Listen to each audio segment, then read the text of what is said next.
29শে জুলাই ছিল আমাদের বাড়ির মেয়ের জন্মদিন। আমার ভাসুরের মেয়ে। সন্ধেবেলায় চটপট রেডি হয়ে চলে গেছিলাম বার্থডে সেলিব্রেশনে।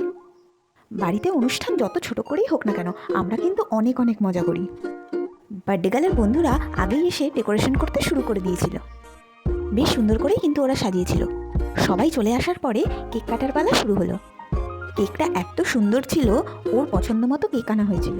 কেকটা তো সবাই দেখে বলছিল ভীষণ সুন্দর হয়েছে। এই সব কিছু দেখে কীরকম জানি নিজেদের ছোটোবেলার কথা মনে পড়ে গেল।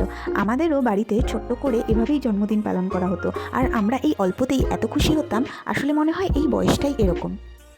এখন বড় হয়ে যাওয়ার পর মনে হয় যেন কোনো কিছুতেই সেই আনন্দগুলো আর খুঁজে পাই না।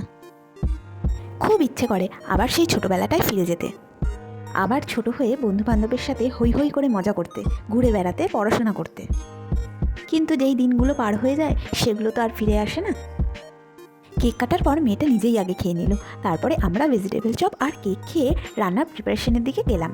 লুচি, ছোলার ডাল, পনিরের সবজি, রসগোল্লা, আইসক্রিম সব ছিল।